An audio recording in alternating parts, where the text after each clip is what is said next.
Deus está neste lugar, porque você está aqui. Templo do Espírito Santo.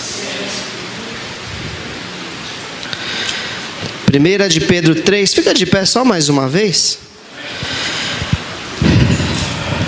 A partir do verso 13, diz assim: quem há de maltratá-los, se vocês forem zelosos na prática do bem? Todavia, mesmo que venham a sofrer porque praticam a justiça, vocês serão felizes. Não temam aquilo que eles temem, não fiquem amedrontados. Antes, santifiquem Cristo como Senhor no coração.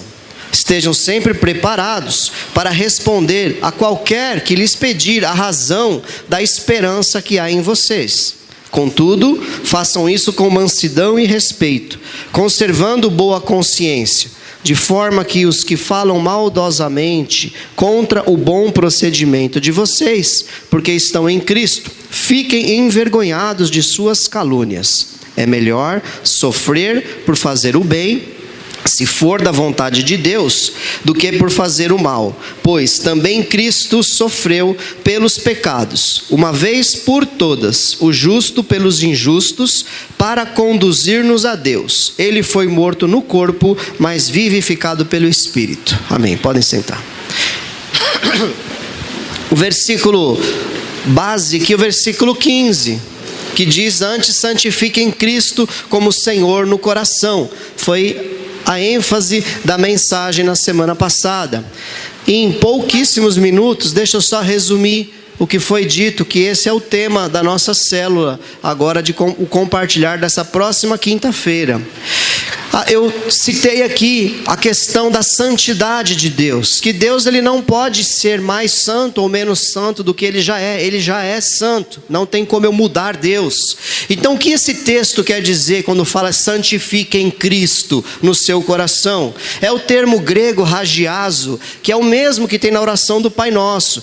Pai nosso que estás no céu, santificado seja o teu nome. É o mesmo texto, santificado é esse que Pedro usa aqui, santifique Cristo no teu coração. O que esse texto, essa palavra quer dizer na essência? Ela quer dizer que com as suas atitudes, com o seu modo de agir, você glorifica, santifica o nome de Deus na oração do Pai Nosso. Você santifica Cristo no coração através de você estabelecer no seu coração um único trono, apenas Cristo reinando, não há outro reinando no teu coração. Isso, a palavra, a sua tradução mais completa, ela diz: separe algo daquilo que é profano. Separe como santo do profano. Então quando eu pego o meu coração e separo ele apenas para Cristo reinar, e não deixo que outras coisas reinem no meu coração, eu estou santificando Cristo no meu coração. Amém? É isso que o apóstolo Pedro quer dizer para nós quando ele fala: separe. A santidade de Deus no teu coração não pode se misturar com coisas que não são santas. E Jesus, eu falei que Jesus fez uma pergunta: quem é que santifica o altar, ou é o ouro que santifica? Naquela época, quando eles iam trazer a oferta, os fariseus diziam que era o ouro que santificava o altar. E Jesus fala: não, vocês estão errados, porque o que santifica a oferta é o altar. E aí quando Cristo fala isso, trazendo para os nossos dias, a Bíblia diz que nós somos o templo do Espírito Santo, e o altar do Senhor não é esse onde eu estou em cima. O altar do Senhor é o seu coração, é dentro de você que Deus veio habitar, e a partir daí existe um trono agora, um altar no seu coração. Citei algo importante para a gente não confundir santidade com coisas evangélicas. Tem coisa que é coisa evangélica, que não necessariamente está errado, são apenas costumes, coisas evangélicas. Então eu citei da liturgia do culto. Hoje a gente vinha conversando, uma coisa que é coisa evangélica, por exemplo, que é totalmente cultural, é a roupa, é a vestimenta. Semana passada eu estava de sapato social, de calça esporte fino e camisa de manga comprida. Então eu estava mais social. Hoje eu estou de tênis, calça jeans e camiseta. Pode ser que alguém ache esquisito isso. O pastor está de tênis, pregando, de camiseta, né? Falta de formalidade. Mas eu, na verdade vos digo que eu gostaria de estar de bermuda, chinelo e regata, porque está um calor de lascar. Entendeu? Mas isso são... Eita, ó, queria estar que nem os Silas ali, ó, que benção ali, ó, né? Então, isso são coisas evangélicas, coisas culturais. No trabalho, eu já posso trabalhar de bermuda, só não posso ir de chinelo. Mas eu vou de bermuda, vou com sapatênis e ele me obriga a colocar uma camisa polo, para ficar um pouquinho mais formal, para não ficar tão relaxado, né? Vamos dizer assim, porque é considerado relaxado se a gente se veste de qualquer jeito. Você entendeu? De qualquer jeito, por causa da cultura, irmãos. Então isso é uma coisa evangélica, as nossas vestimentas. E isso, a tendência é mudar. Por isso que a Bíblia não fala sobre esse assunto. Porque isso, Deus na sua sabedoria infinita, Ele sabe que cada cultura é diferente. Nós recebemos o Evangelho através da Inglaterra, indiretamente, porque veio dos Estados Unidos para cá. E a cultura deles é paletó, gravata, sapato, aquela coisa bem formal. Porque inclusive na Inglaterra deve ser boa essa roupa, porque lá é frio. Então você fica todo fechadinho, bem quentinho, uma camisa, um paletó por cima. Então isso é uma questão cultural. Então não confunda questões culturais com santidade de Deus. Porém, é uma questão de respeito, de princípio, nós andarmos debaixo de uma cultura que nós vivemos, aí a Bíblia fala, para que eu não traga escândalo ao meu irmão. Alguém pode desconsiderar a palavra pregada aqui se eu não estiver bem vestido, ou pelo menos uma forma aceitável para a cultura que nós vivemos. Então é muito importante você tomar cuidado com o escândalo. E o apóstolo Paulo ensina, fala: eu não vou fazer algo que escandalize o meu irmão e faça ele ir para o inferno por causa da minha própria vontade. E ele fala naquela época de comer carne, que quem comia carne naquela época era visto como alguém que estava comendo a comidas sacrificadas aos ídolos, porque todos os açougues, antes de matar o boi, consagrava a Zeus, consagrava a outro deus, matava o boi e depois vendia a carne consagrada. Então o irmão com a mente mais fraca, quando comia daquela carne, ele se sentia impuro e entendia que o Espírito Santo não estava mais nele e ele desviava da igreja. Então o apóstolo Paulo falou: por causa do meu irmão mais fraco, nunca mais comerei carne. Então tem essas questões de amor. Isso, o nome disso é amor, é amar o nosso próximo. Então tome cuidado, que quem santifica a igreja é o crente. Somos nós que santificamos a igreja. Hoje esse lugar está cheio da glória do Senhor, amém? Nós estamos aqui num mover tremendo, hoje está forte, a gente sente o Espírito Santo. Mas procure aqui no prédio, o que mudou? Tem algum cartaz novo? Alguma pintura nova? Tem algum piso novo? Trocou os instrumentos? O que mudou, gente? Nós mudamos. Nós trouxemos a glória de Deus. Isso não é como que eu falo quando o homem é o centro? Antropocentrismo. Não, isso é bíblico, porque diz que Cristo habita no nosso coração. E se Cristo está habitando no nosso coração e nós estamos glorificando, Ele está aqui entre nós e esse lugar fica cheio da glória do Pai. Entende a diferença? Cristo é tudo. Então só está bom porque Cristo está aqui em nós. Mas assim que fechar as portas e sair, este lugar tornou-se novamente um prédio público e comum. Isso não quer dizer que você não vai ter respeito por ele. A Bíblia fala: olha para os teus pés antes de você entrar na casa do Senhor. Não entra de qualquer jeito, mas não é no sentido de que este lugar, isso foi lá no passado, irmãos, isso passou. O templo do Senhor era um lugar totalmente dedicado a Deus, era um lugar realmente santificado. Naquele lugar manifestava-se a glória do Senhor, independente das pessoas. Era assim. Só que Cristo disse que Ele rasgou o véu do templo e agora nós temos acesso direto ao Pai e não há mais divisão entre nós e Deus. Nós estamos totalmente unidos com Deus e Deus veio habitar dentro do homem. porque Deus não habita em templo feito por mãos humanas. Deus habita nos homens. Então tome cuidado com a questão da condição de vida. Você viver duas condições. Nós precisamos viver uma condição só. Ou a gente é crente, ou a gente não é crente. É isso que a Bíblia traz para nós. Seja honesto na sua fé. Seja sincero. Santifique Cristo no teu coração, porque Ele não vai dividir o coração com outro tipo de coisa grande, coisa maior.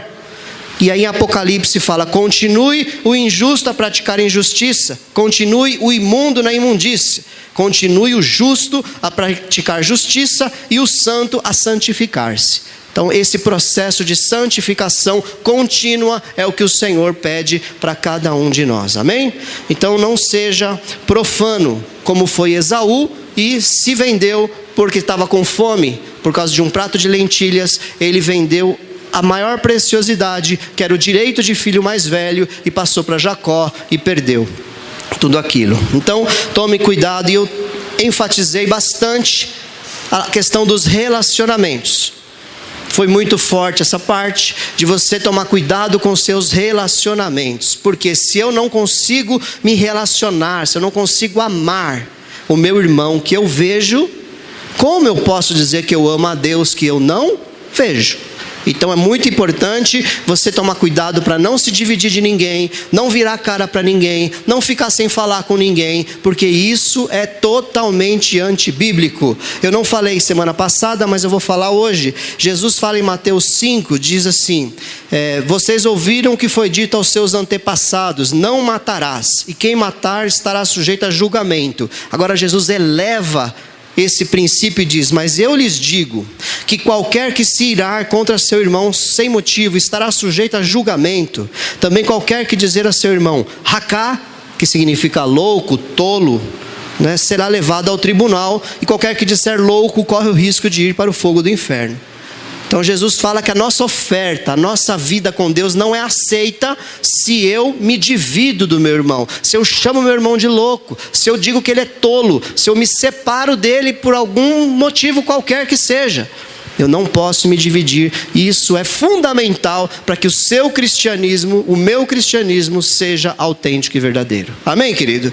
Leia depois na sua casa, anota aí, Mateus 5, do 21 ao 26.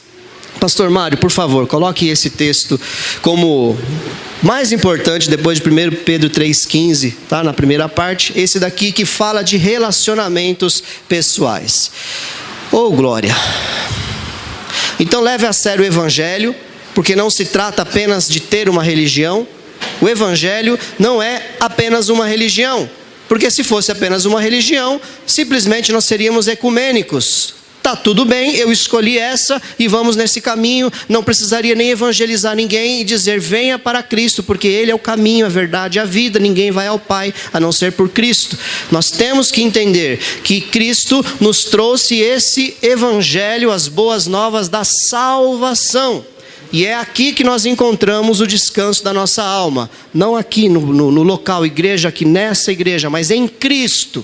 Em Cristo, na palavra dele, nas orientações dele. Não tem como eu ser ecumênico. Eu tenho que fazer o que Pedro orienta aqui. Respeite.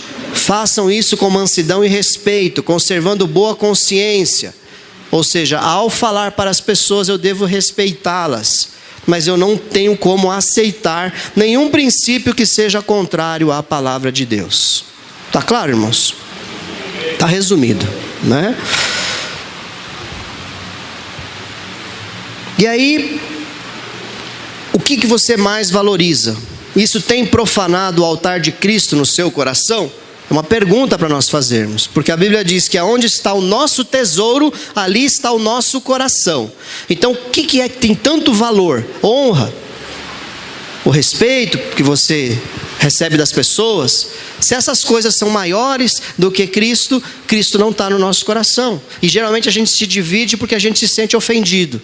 Eu não converso mais com essa pessoa porque ela me ofendeu. Então, o que você mais valoriza? Isso profana o altar do seu coração. Tome cuidado e faça essa pergunta para você mesmo. E, finalmente, como que você avalia o seu fruto? principalmente nos relacionamentos pessoais. Você é uma pessoa famosa, boa praça, ou você é a pessoa ácida, que ninguém consegue ter um bom relacionamento, ou consegue por um pouco de tempo, daqui a pouco já cai ácido, queima tudo e já se separa. Então eu preciso ter um bom relacionamento. E tem personalidades diferentes, eu entendo isso. Tem gente que fala menos, tem gente que fala mais, tem gente que é mais bravo, tem gente que é mais manso. Mas eu preciso me autoanalisar sempre. O que estão dizendo ao meu respeito? Cristo falou assim: o que os homens dizem que eu sou? Ele perguntou: quem os homens dizem que eu sou? Só Pedro deu a resposta certa: tu és o Cristo, filho do Deus vivo. Eles achavam que ele era um profeta, que Elias tinha ressuscitado, voltado, que ele não morreu, e assim por diante. Então faça essa pergunta para você: quem os homens dizem que eu sou? E eu preciso me analisar. Teve um episódio no meu trabalho interessante. Eu estou há 17 anos no mesmo lugar. Daqui 5 eu me aposento, em nome de Jesus. 17 anos no mesmo lugar. E teve um prestador de serviços lá que me descascou para o meu diretor. Mas mandou um textão por e-mail assim, ó, grande. Mas falou um monte. Eu fiquei surpreso com aquilo. Eu falei uma frase para ele só. E eu não entendi o que aconteceu com aquela conversa. O diretor de primeira falou: olha, Marcelo, nunca aconteceu isso aqui. Tem alguma coisa errada nessa sua interpretação aí. Porque Marcelo não discute com ninguém aqui, não briga com ninguém, nunca teve problema com ninguém. Avalie melhor aí o que está acontecendo. Então, foi bom isso. Foi até bom ele ter me dado feedback, né? Porque a gente, vou continuar sendo assim. Porque é bom você... Não é a famosa Maria vai com as outras. Não é isso. Tem um posicionamento, tem uma postura. Só que não devemos ser ácidos. Aquela pessoa repulsiva. Toma cuidado nos seus relacionamentos pessoais. E não é fácil. Talvez eu tenha um benefício porque eu sou do temperamento fleumático. Os 4 temperamentos: sanguíneo, colérico, fleumático e o melancólico. Eu sou o fleumático. Fleumático geralmente é o sujeito que é temperado. Ele quer sempre manter todo mundo em paz. É o mediador. Entre discussão ele media. Então, obrigado, Jesus, por ter me dado esse temperamento fleumático. Eu tenho que lutar um pouco menos. Mas só Deus sabe o que passa no meu coração. A vontade que eu tenho de dar uma bica tem hora. Né? Mas o meu temperamento fleumático me ajuda a me controlar. Então toda a honra e glória seja dada ao Senhor. O sanguíneo e o colérico são mais difíceis, porque eles têm um temperamento explosivo, impulsivo. Mas existe o Espírito Santo para nos ajudar e nos controlar. Amém? E o melancólico, o próprio nome diz, é o que já se isola. Ele se sente ofendido e não costuma resolver nada. E é o que mais sofre porque não explode. Vamos lá. E Jesus falou, em João 17:17, Pai, santifica-os na verdade. A tua palavra é a verdade. Agora, dia 31 de outubro,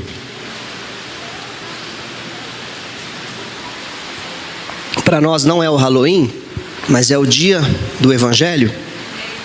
É o dia da comemoração da Reforma Protestante, 31 de outubro de 1517.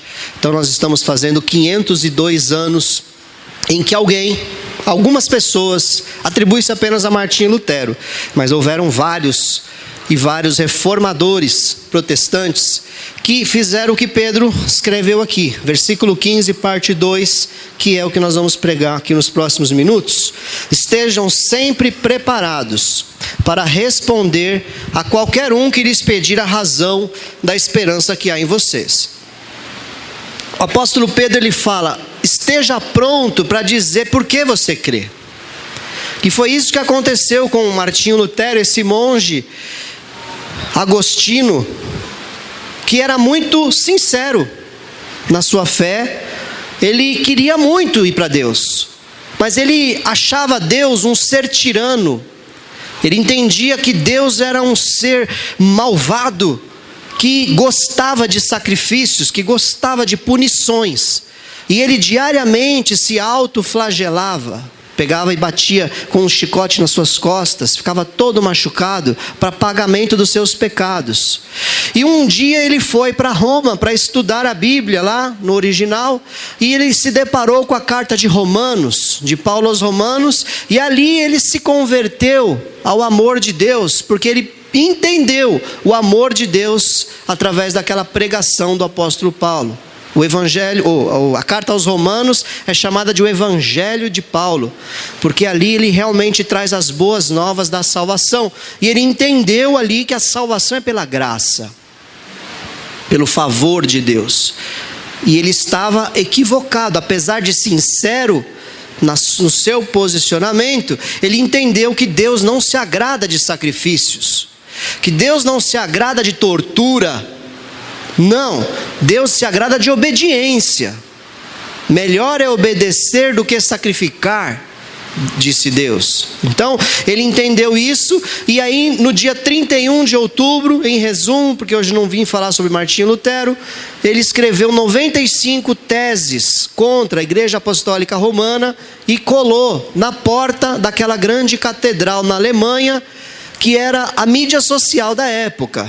A mídia social da época era as portas das igrejas. Então ele grudou lá, porque ele sabia que aquilo ia ser lido e ia ser difundido entre os acadêmicos e entre todas as pessoas que sabiam ler, iam ler e divulgar aquilo. Então foi por isso que no dia 31 de outubro de 1517, formalmente iniciou-se a chamada Reforma Protestante, onde se entendeu que precisava se voltar para as Escrituras, voltar para os princípios que fundamentaram o Evangelho, porque a igreja já vinha há pelo menos 1200 anos desviada do Evangelho. O Evangelho foi colocado totalmente de lado e foi criado o dogma. A igreja passou a ter domínio sobre a sociedade, sobre a política, sobre todas as pessoas, e passou-se a vender salvação, as chamadas indulgências, que era o principal motivo que Lutero também pregou, porque a salvação não pode ser alcançada pelas obras, ela só pode ser alcançada pela fé, não pelas obras, mas pela fé. E a partir do momento que a pessoa é salva, pela fé, ela pratica as obras que demonstram que ela foi salva, e não o contrário. Então, a Igreja Católica Apostólica Romana precisava construir o Vaticano, e ficava caro demais. E o Papa Leão X, então, ele criou as indulgências e colocou lá um preço para a salvação. E aí quem comprava aquilo tinha direito de pecar e mesmo assim ia ser salvo. E ali ele arrecadou muito dinheiro. Toda a confissão só podia ser feita através do pagamento de algum valor para o padre, e esse dinheiro era levado para o Vaticano. E ali Lutero começa então a Reforma Protestante e começa e chegou até os nossos dias de hoje. Então o que acontece? Por isso que Jesus fala: santifica-os na palavra. O único modo de eu ser santo é eu me moldar, eu me formatar, eu me formar pela palavra de Deus. A palavra reforma protestante, ela traz nela, a palavra reforma, o que? Traga de novo a forma. Foi perdida a forma original, então reforme. Reforma protestante. Protestamos contra esses princípios que estão sendo pregados, que estão contrários à palavra de Deus. Então por isso que ela foi tão forte, porque voltou-se à palavra. Então quando nós não somos 100% fiéis à palavra de Deus, só tem dois caminhos: ou a pessoa tenta mudar a instituição que ela está, ou ela sai da instituição. Aconteceu isso lá no Novo Testamento, num cooperador do apóstolo Paulo, que eu já falei muito sobre ele aqui, o Demas, que ele por muito tempo andou com Paulo em todas as suas viagens, ele era um cooperador abençoado e tal, e ele, em algum momento, ele resolveu que o mundo era melhor, que as coisas do mundo era melhor. E agora essa parte que eu vou falar é só pessoal minha, não está escrito em lugar nenhum. Eu acredito que ele possa ter tentado convencer até o apóstolo de que não era bem assim, que não precisava de tudo isso, que podia ser mais suave, que nós poderíamos viver um pouco do mundo e um pouco da fé. E eu acredito que ele não encontrou respaldo dentro da comunidade, e aí a Bíblia fala que Demas, amando este mundo, me abandonou. O apóstolo Paulo ele foi embora, porque ou eu sou fiel à palavra de Deus, ou é melhor eu ir para o mundo. E novamente não estou mandando ninguém ir para o mundo. Seja fiel à palavra de Deus. Amém, querido? Demas abandonou Paulo.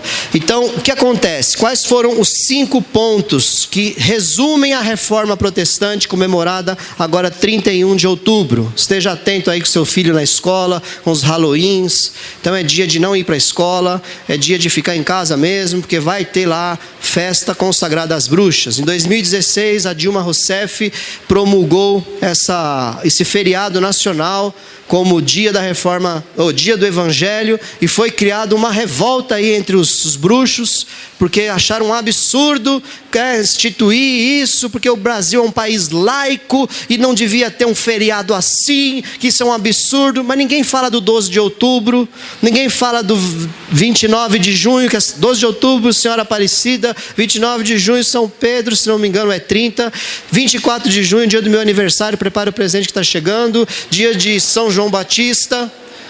Não, ninguém reclama desses feriados, mas foram reclamados o dia do Evangelho, 31 de outubro. Então é um dia que a igreja comemora o dia do Evangelho, e todo ano nós vamos colocar na agenda, e nessa época nós vamos falar do Evangelho, da salvação que é na palavra de Deus, que o Evangelho são as boas novas de Cristo. Amém, querido?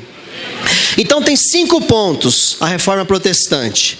Em latim: sola Scriptura, sola fide, sola gratia, sola Christus, soli Deo gloria. Ou seja, somente as Escrituras. Eu só aceito as Escrituras como palavra de Deus. Homens podem fazer artigos lindos e maravilhosos, mas a única regra de fé e prática é a Bíblia. Então somente as Escrituras. Sola fé, sola fide, sola fé, somente a fé. O que ele quer dizer? Eu só posso ser salvo pela fé. Então eu tenho que estar pronto para falar para as pessoas, como Pedro nos orienta, a dar a razão da minha esperança, a razão da minha fé, porque eu só posso ser salvo pela fé e nunca pelas obras, porque as obras elas anulam o que Cristo fez na cruz. Porque se houvesse um modo de eu ser salvo pelas obras, por que Deus teria matado o seu filho na cruz? Então esse é o princípio 2, somente pela fé. Efésios 2:8, pela graça sois salvos por meio da fé. Isso não vem de vocês, é um presente de Deus, não vem das obras, para que ninguém se glorie. Somente a graça. Mais uma vez ele coloca aqui que é imerecido esse favor. Não é porque eu sou bonzinho que eu vou ter fé e que eu vou ser salvo. Não. Muitas pessoas se confundem com o seguinte pensamento, e quase todas as crianças, sem exceção, fazem essa pergunta: se eu pecar no último dia da minha vida, eu vou para o inferno? Eu vivi, mas aí eu cometi um deslize naquele último dia. Cadê a graça? Eu sou salvo pelo quê então? Pelas obras? Então eu tenho que estar 100% santo no dia que eu morrer, senão eu vou para o inferno. Eu estou anulando a graça. Está trazendo para o homem a responsabilidade da salvação. Eu não estou falando de apostasia, de se desviar, de viver no mundão não, irmãos, mas quem é que não peca diariamente? A Bíblia diz que aquele que diz que não tem pecado faz Deus um mentiroso. Então com certeza, no dia que você morrer, vai ter pecado. Alguma coisa a gente vai ter falhado naquele dia. E aí, vai ser salvo ou não? Claro que vai. Você é uma pessoa que está em comunhão, você está na igreja, você crê na palavra de Deus, você crê que Jesus morreu pelos seus pecados, você crê que pela fé Ele te alcançou, então você recebe a graça, o favor de Deus, não pelo seu merecimento, porque ninguém merece. Amém, querido? Então, terceiro ponto, somente pela graça é que nós somos salvos. Sola Christus, somente Cristo. Então Cristo é o centro da igreja, é Ele que é o protagonista de tudo isso. É somente através de Cristo que eu chego ao Pai. Eu não posso ter outro mediador. Aqui é onde eles falam do somente Cristo por causa dos intercessores intermediários que tinham. Maria, como aquela que roga pelos pecadores. Não, só Cristo. Somente Cristo. Nenhum santo, por mais santo que tenha sido, pode me levar ao Pai como intermediário. Não existe. A Bíblia diz em Hebreus que só há um mediador entre Deus e os homens, que é Jesus Cristo. Está na Bíblia. Por isso que eu preciso manter a Bíblia viva no meu coração, porque sempre os homens procuram uma alternativa, procuram algo diferente da palavra. Então Cristo é o único que me leva até o Pai. E o quinto ponto, somente a Deus dar glória. Então eu não posso fazer culto a nenhuma entidade. Somente Deus é digno de receber o meu culto de adoração. Eu só posso adorar a Deus, ainda que eu não peça nada lá para um determinado santo, mas eu não posso adorar, eu não posso reverenciar nenhum deles. A palavra de Deus diz que Deus não divide a sua glória com ninguém. Então, sola deu glória. 5 pontos. Então, vamos lá? Somente as Escrituras, somente a fé, somente a graça, somente Cristo e somente a Deus dar glória. Amém, querido? Resumida aqui então a Reforma Protestante. Te aconselho a dar uma estudadinha. Procura um vídeo no YouTube. Esse pedaço eu me baseei num vídeo do Paulo Júnior, muito bom, onde ele traz fundamentos históricos ali em 30 minutos sobre a Reforma Protestante. Bem interessante. Bispo Paulo Júnior, sobre a Reforma Protestante de 2016, esse vídeo. Aí, então voltando agora, vou começar a pregar. Qual a razão da minha esperança? Segunda parte do versículo 1 Pedro 3,15. Por que eu sou cristão? É uma pergunta que eu preciso estar fazendo. Você precisa saber. Por que você está aqui? Por que você, aspas, paga o preço? Por quê? Primeiro, por que você é cristão? Por que você é evangélico? Por que você é pentecostal? Eu preciso saber. Quando a pessoa me perguntar, saber do que se trata. Amém, querido? Primeira pergunta que eu quero falar é: por que eu não sou cristão? Ser cristão não pode ser por esses motivos. Medo do inferno não pode ser motivo para eu ser cristão, porque isso é golpe do baú. É golpe do baú. Medo do inferno, vou para a igreja porque eu tenho medo de ir para o inferno. Não, Cristo quer outra coisa. Cristo não quer que você venha para Ele por medo do inferno. Eu sou cristão, vou para a igreja porque a turma é legal, é da hora. Eu gosto das pessoas. Então eu não posso estar na igreja porque tem pessoas legais na igreja. Não pode ser esse o motivo de eu ser cristão. Outra coisa que acontece muito: eu vou para a igreja porque eu preciso de uma cura sobrenatural, ou eu preciso prosperar financeiramente, ou eu preciso resolver meu casamento. Ou seja, para receber algum benefício dessa vida, não pode ser o motivo de eu ser um cristão. E eu pergunto para vocês, qual motivo mais seria aqui para a gente ilustrar de eu não ser cristão? Me ajuda aí. Eu não sou cristão por... Fala mais alto, irmão. Nada para fazer em casa. Isso. Não tinha mais nada para fazer, então fui para a igreja. Não pode ser. O que mais? Me sinto bem na igreja. Nossa, é um ambiente tão gostoso. Eu sinto uma elevação ali naquele lugar. Uma energia positiva. As pessoas falam palavras tão boas, né? O que mais? Oi? Boa. Nasci crente, minha família é tudo crente, não tem mais nada a fazer na vida a não ser crente.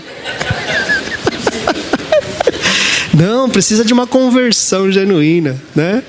O que mais? Fala mais alto. Ah, vir na igreja então, né? Ah, porque se o pastor não me vê aqui, o tempo vai fechar. Vão brigar comigo, né? Então tá bom, acho que já tá bom, né? Deu para entender. Na verdade, alguns argumentos, né, que a gente tem que ter para falar da nossa esperança. Primeira coisa, eu não vi Cristo em pessoa, mas eu creio nele. Então Pedro fala em 1 Pedro 1, 8, 9, apesar de não ter visto, nós mantemos a fé e cremos nele. Então, uma das razões da nossa esperança. Eu creio também em Cristo, porque se ele morreu e ele ressuscitou, quem creu nessa obra também vai morrer e vai ressuscitar. Nós mesmos hoje já ressuscitamos com Cristo, mesmo vivos aqui, a Bíblia diz que nós já ressuscitamos. Então nós vivemos uma nova vida, vivemos um novo país, vivemos uma nova esperança, que é a vida eterna. Então eu já não estou mais sujeito à morte natural e acabou. Não, eu creio em Cristo porque eu sei que eu terei uma vida eterna. Eu também creio em Cristo porque nós fomos perdoados de tudo. Eu tinha pecados e ainda os tenho, e ainda luto contra eles, mas o Senhor me perdoa. Isso me faz amá-lo cada dia mais. Isso me faz me aproximar cada dia mais dele. Então, por causa do amor dele, eu me aproximo mais dele. Pedro fala assim, a esperança, 1 Pedro 1,3, a esperança não é apenas algo que se espera ou deseja, muito menos um simples sentimento de que tudo vai dar certo. É a certeza absoluta de que Deus vai cumprir o que prometeu. Essa esperança é viva, porque aquilo que se espera é a vida que foi tornada possível pela ressurreição de Jesus. Além disso, é viva porque os que esperam são pessoas que já receberam a nova vida em Cristo. Então, esse versículo interpretado dessa forma é esse aqui.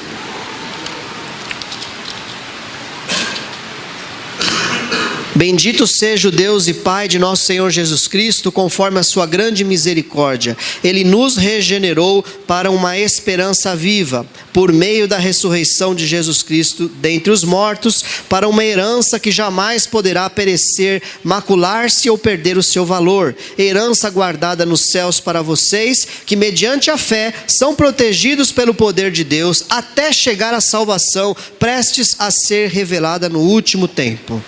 Então, um texto forte que me diz a esperança, aonde ela está fundamentada, onde a esperança me fundamentou. Agora, eu sou cristão, voltando à questão dos méritos, não porque eu sou alguma coisa, porque eu fiz alguma coisa, mas porque principalmente Cristo me alcançou.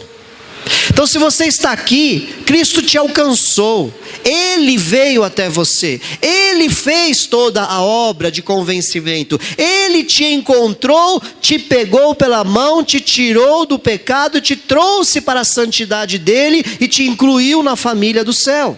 Foi Cristo. Ele disse, estou à porta e bato, se alguém ouvir a minha voz e abrir a porta, eu entrarei na sua casa e jantarei com ele. Cristo bateu a sua porta. Você abriu a porta e ele entrou. Não foi você que foi a Cristo, foi Cristo que veio até você. Nada é do homem. Não existe o homem no centro, mas Cristo é o centro de tudo. Agora, é claro, né? Eu preciso abrir a porta. Se eu não abrir a porta, ele não vai entrar. Ele não arromba a porta, mas ele bate. Ele vem, ele te chama. E ele busca. E olha só que texto lindo. Lucas 15, 4, 7 diz assim: qual de vocês que, possuindo 100 ovelhas e perdendo uma, não deixa as 99 no campo e vai atrás da ovelha perdida até encontrá-la? E quando a encontra, coloca alegremente sobre os ombros e vai para casa. Ao chegar, reúne seus amigos e vizinhos e diz: Alegrem-se comigo, pois encontrei minha ovelha perdida. Eu lhes digo que, da mesma forma, haverá mais alegria no céu por um pecador que se arrepende do que por 99 justos que não precisam arrepender-se. Olha que gostoso. O Senhor, Ele veio atrás. Ele veio e te buscou, te colocou nos ombros. Olha que sinal de cuidado, de carinho. Você nem precisou vir andando, arrastado. Não, Ele te trouxe até Ele. E mais ainda, fez uma festa. Há uma festa no céu quando um pecador se arrepende. Diante dos anjos de Deus, diz a palavra do Senhor. Então, Ele veio até nós. Então, o motivo de nós sermos cristãos é: Cristo me alcançou.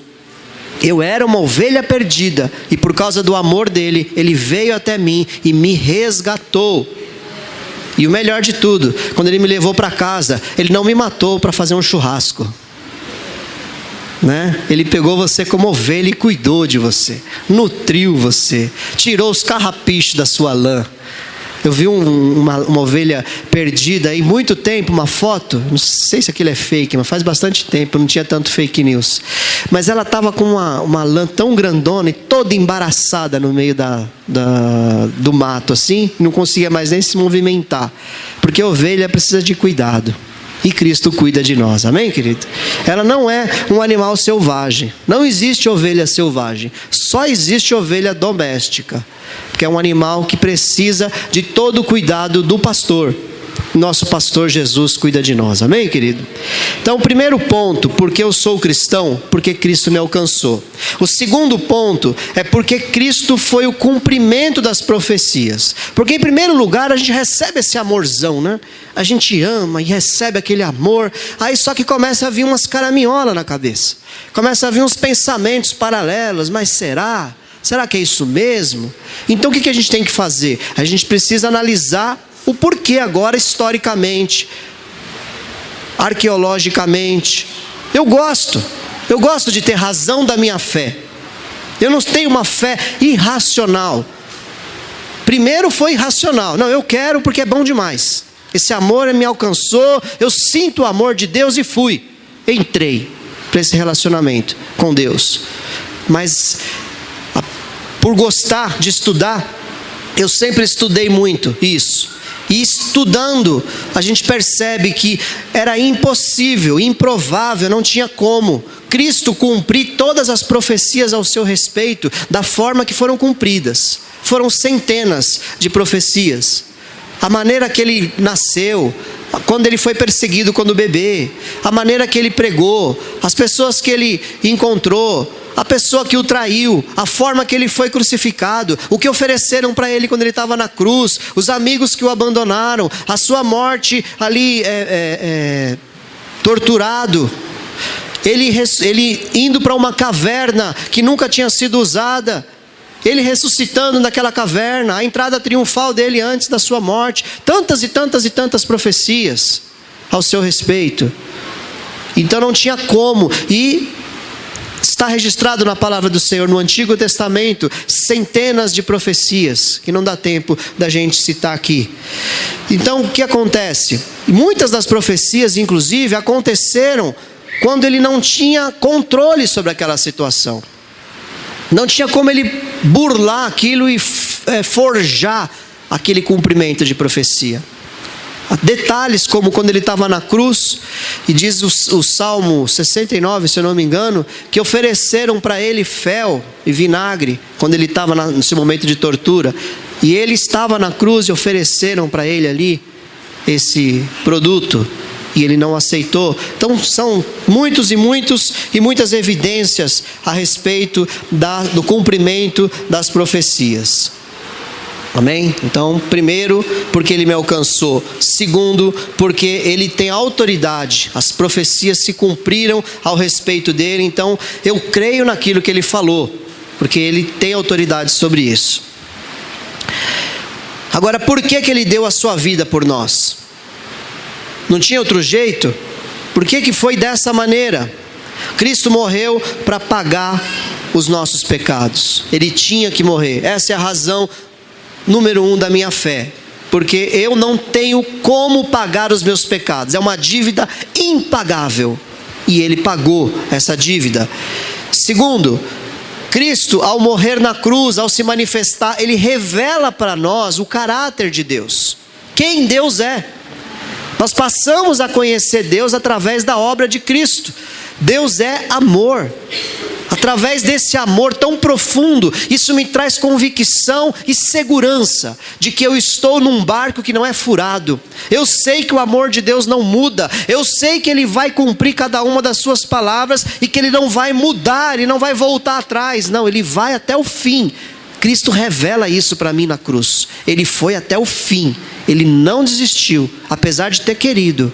Momento do Getsemane, a gente percebe nitidamente na sua palavra: Pai, se possível, passa de mim esse cálice, todavia seja feita a tua vontade, não a minha.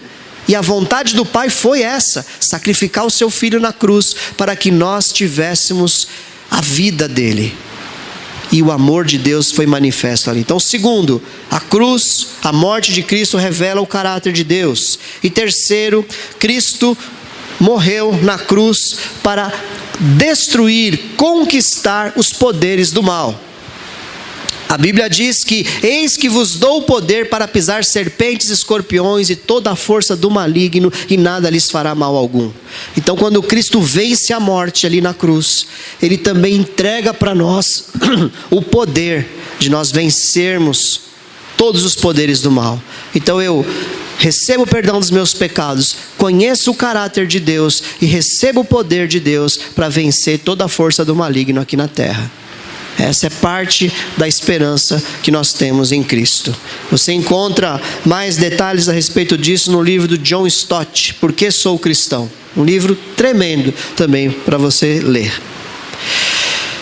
Terceiro. Por que é terceiro? Primeiro, sou cristão porque Cristo me alcançou. Segundo, sou cristão porque Cristo foi o cumprimento das profecias. Terceiro, Cristo me tornou livre. Eu sinto uma liberdade em Cristo, meus irmãos. Eu creio que você que é crente sente também. Eu sinto uma alegria quando eu acordo de manhã, ainda que mal-humorado às vezes, mas uma alegria, uma vontade, sabe, de que chegue logo, porque as cadeias se quebraram nessa vida. Eu não tenho mais nada nessa terra. Nada aqui tem valor para mim maior do que a eternidade. Se eu perder tudo hoje, eu estou em paz. Lógico que eu vou ficar triste, mas eu estou em paz, porque eu sei que há um tesouro celestial maravilhoso no céu, porque Ele me libertou de uma prisão que eu vivia nessa terra. Uma prisão, minha alma era presa, meus sentimentos viviam confusos, mas Cristo trouxe paz à minha alma. Em paz me deito, eu logo pego no sono, porque o meu Senhor me faz habitar em segurança. Venham a mim todos que estão cansados, oprimidos e afadigados, e eu vos aliviarei. Cristo falou forte isso no meu coração. Isso não é uma palavra retórica aqui, apenas uma palavra, isso é fato. Eu creio, a minha esperança é viva, é eficaz, porque eu sei que é Cristo quem me dá essa vida. Então, Cristo me tornou livre. Glória a Deus por isso. Agora, para finalizar, vocês me dão mais 5 minutos? Não passou do meio-dia já. Você me dá 5 minutos? 5 minutos? 10, 5, 15, dá 5 minutos, 20. Mas quem garante que isso é verdade? Porque a gente escuta isso bastante, né? Ô pastor, tudo bem, você falou legal, bem, mas e daí? Quem garante que esse livro que está na sua mão aí é autêntico, é verdadeiro? Esse foi um livro escrito por vários homens aí. Olha, eu vou falar de 3 homens aqui. João, olha o que João disse: o que era desde o princípio, o que temos ouvido, o que temos visto com os nossos próprios olhos, o que contemplamos e as nossas mãos apalparam com respeito ao verbo da vida. E a vida se manifestou e nós a temos visto. E dela damos testemunho e vô-la anunciamos, a vida eterna, a qual estava com o Pai e nos foi manifestada. O que temos visto e ouvido anunciamos também a vós outros, para que vós igualmente mantenhais comunhão conosco. 1 João 1,13 a seguir. Apóstolo João disse que viu, que tocou, que apalpou, que sentiu, que andou junto. Primeiro testemunho. Calma aí que você já vai entender. Outro apóstolo, Pedro, disse assim, na segunda carta, capítulo 1, versículo 16: porque não vos demos a conhecer o poder e a vinda de nosso Senhor Jesus Cristo, seguindo fábulas, engenhosamente inventadas, mas nós mesmos fomos testemunhas oculares da sua majestade. Então Pedro falou, ninguém me falou, eu vivi isso aqui. Isso que eu estou falando para vocês é fato na minha vida, eu testemunhei isso. Não me contaram uma historinha, eu vivi. Segundo, terceiro, Lucas disse assim: visto que muitos houve que empreenderam uma narração coordenada dos fatos que entre nós se realizaram, conforme nos transmitiram os que desde o princípio foram deles testemunhas oculares e ministros da palavra. Então ele fez um levantamento. Igualmente a mim me pareceu bem, depois de acurada investigação de tudo desde sua origem, dar-te por escrito, excelentíssimo Teófilo, uma exposição em ordem. E aí ele escreve o Evangelho segundo Lucas. Então o que Lucas fez? Ele era um médico, porém também era um historiador, reconhecido hoje na atualidade como um historiador de muita capacidade.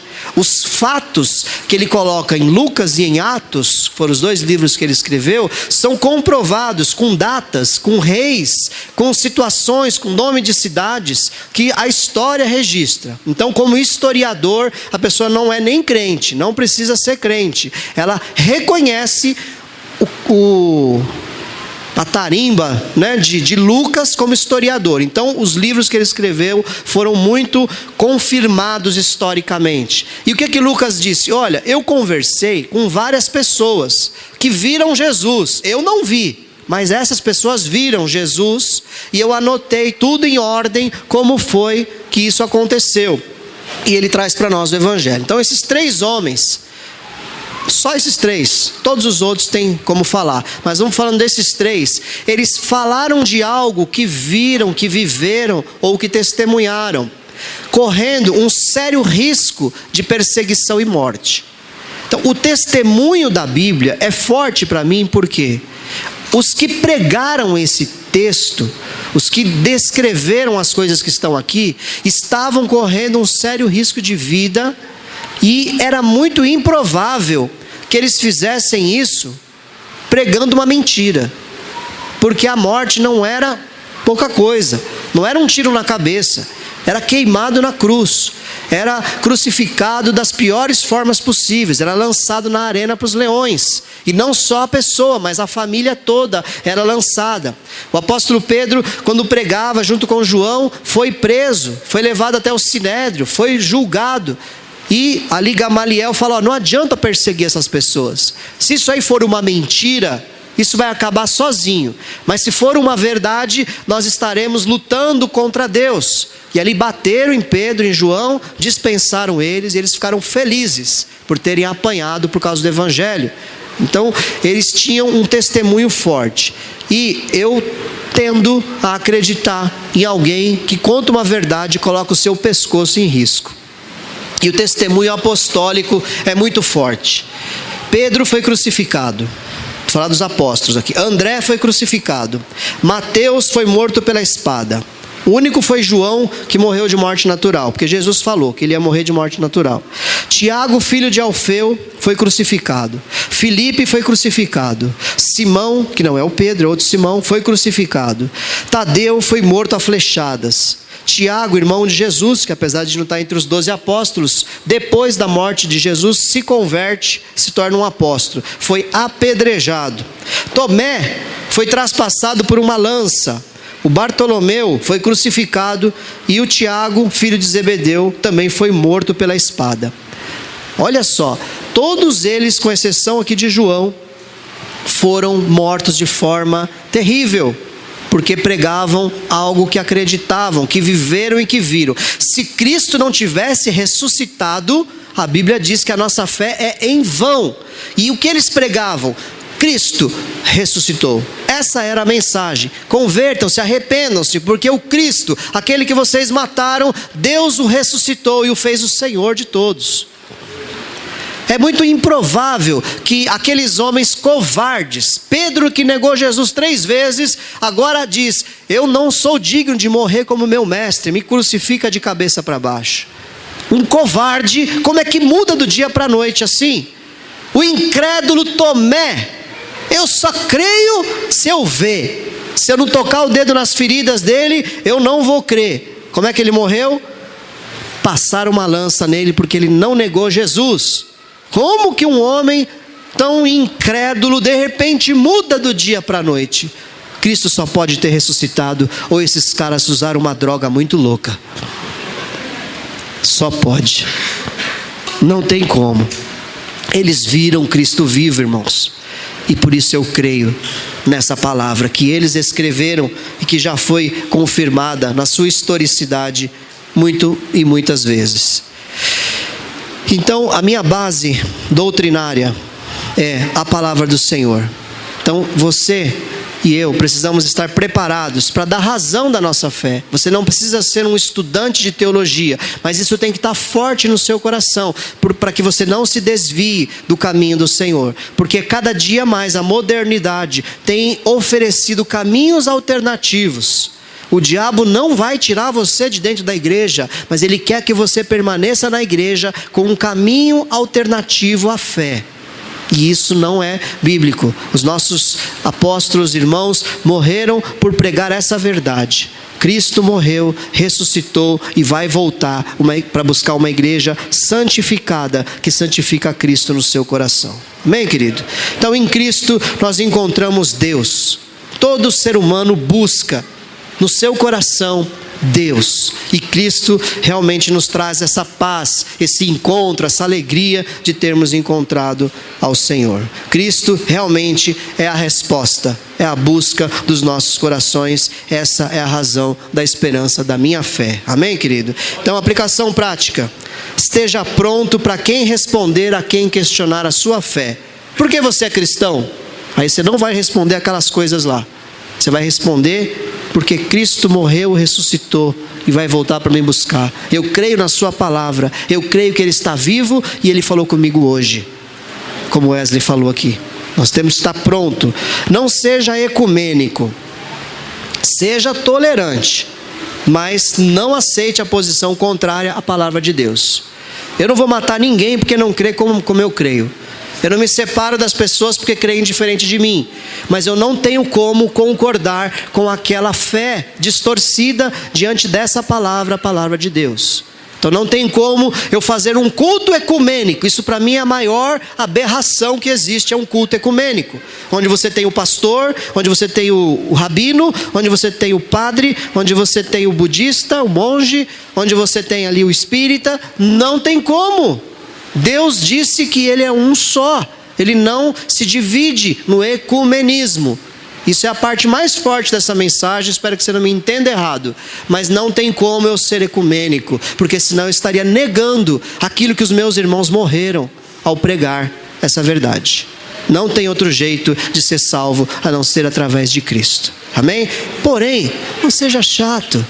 Não seja aquela pessoa enfadonha que aponta dedo. Ame, receba, convença através do fruto da sua vida, das pessoas verem em você diferença, e ao verem em você diferença, elas vão querer conhecer o Deus que você serve.